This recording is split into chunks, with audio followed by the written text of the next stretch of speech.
Take that. How we doing? Welcome to podcast number 8. I'd like to thank everyone for the lovely comments we've been getting. Can't believe we made it up for 5,000 downloads. Fantastic, really. I've been giving it a bit of thought as to how the podcast would evolve in the coming weeks, because I'm going to run out of memories that I can talk about, and I've had a couple of people suggest perhaps a question and answer thing. So I'm thinking if you want to know anything at all about funerals, perhaps just send us a little message and then I can put together a few questions and that. And also somebody else said, could I just run through the process of even arranging a funeral? So that's all definitely something that I, will do in the future. And I think also perhaps I'll put in how my week have been, so when it says the life and times, it's not just years ago, perhaps even what happened a day or two ago. So I'll try and mix it up a bit, try and make it interesting, and see how we go from there. So I think today's podcast will take that sort of shape, really. It's been a usual busy week as ever, but also for me, I have had a first this week when I've actually done my first radio interview. Every day when I leave work, first thing I do is whip up Mother, see how she's doing and sort out her tea. And while I was up there on Tuesday, my phone went, and this was James Churchfield from Radio Cornwall. On Tuesday, sadly, Leslie Phillips had passed away, and James had seen, I think somewhere on Twitter, it was mentioned that we were in the film Saving Grace with him, and he just rung up to see if I would do a little interview on the breakfast show the following morning.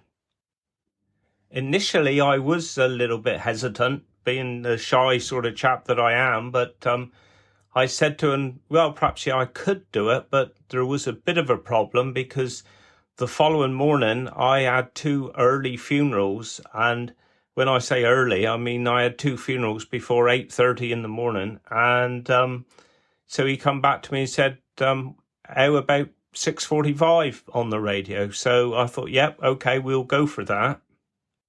Perhaps before I go any further, I ought to explain really how the funerals that I had were really that early in the morning. You may well have seen adverts on the telly from these big companies that are based up country where they do these cremations where nobody attends the service. In fact, there isn't a service, nobody attends, etc. And as well as the companies that are based up there do it, pretty much most of your local funeral directors do that down here as well. I know that the costs are pretty much the same. I think the only difference with some of these companies is that they will come down and take you back up country to a crematorium and have everything up there, where your local funeral directors down here, we actually go to the local crematorium and we meet the verger there.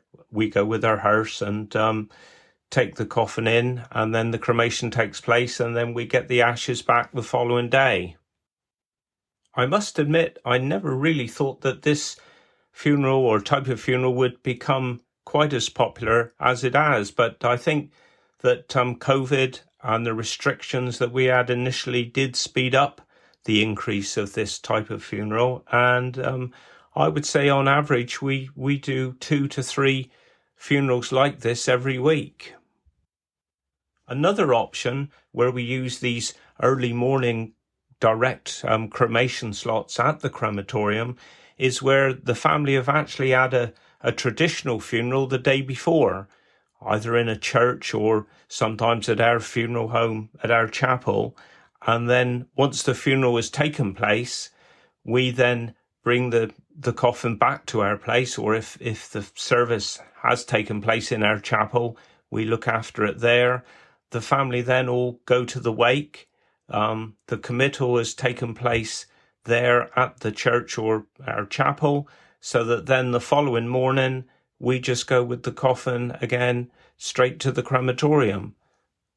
This option has been very popular in America for a long time now, and I never thought that it would become popular over here, but it definitely has. It just shows you how much the times are changing, and there are so many choices out there now, to make the service exactly as you want it.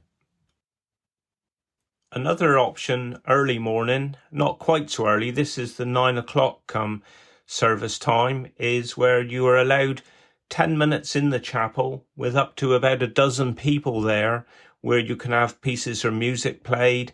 Somebody may want to say a few words, and then we leave the chapel. I say you're only allowed 10 minutes, but this is also at a reduced cost to a normal funeral, and this is an option too that is becoming more popular.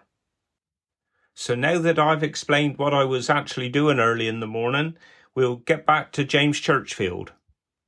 So with the interview all agreed for 6:45 the next morning, before I went to bed, I made a few notes so that I hopefully would come over quite fluently over the radio. Got up 6 o'clock the next morning, getting ready for work. 6:45 come and my phone hadn't rung. And then 3 minutes later it rang. And this was one of the producers there at Radio Cornwall. And I was expecting her to say, right, this is what we'll ask you if you answer back, and this is how it would go. But didn't quite like that, really. It was a case of, she said, well, you can hear the music playing in the background, and when this song finishes, James will be talking to you. I quickly realised that all the notes I'd made were not much help, really.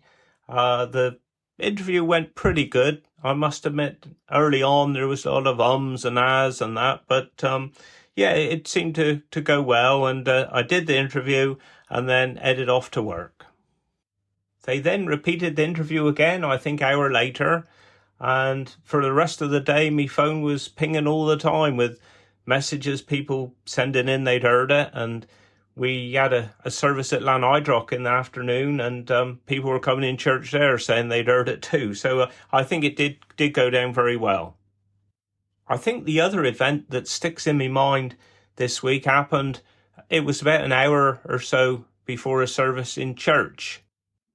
We knew that there would be a very large attendance at this service, talking 200-300 people or more. So we got to the church a couple of hours before, set everything up. We took our PA system with us because we knew there would be people standing outside.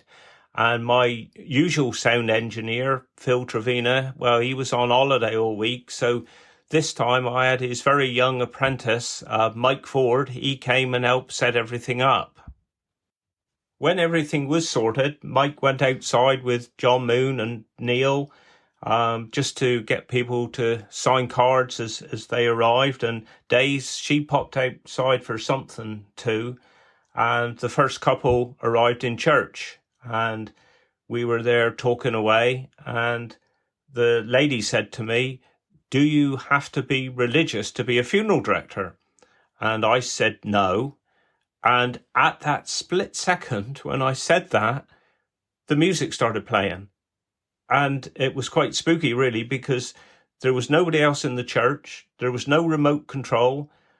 Why the music started playing at that time, I don't know. It was Daniel O'Donnell Footsteps, which was playing. And when Robin, the vicar, turned up a little while later, we said to him what had happened. And I said the only thing that I could think of is that perhaps it was a sign from above, either for me to maybe become a Christian, or maybe it was a sign to say that I should join the Daniel O'Donnell fan club. But I don't know. But that was a really weird thing. And the timing of it, as soon as I said no, it cut in, and it did make us look, I tell you. Apart from that, nothing out of the ordinary really happened this week. Father used to have a very good friend he known all his life, dear old Nobby Clark, and I saw a couple of his offspring today, and they actually did guess the vicar who I was talking about for the burial at sea, so that did make us all laugh a bit. But apart from that, it's been quite a normal week, really. So I think I'll leave it there for this week. Hope you all have a good week, and I'll speak to you again soon. Wish you well. Dugenas.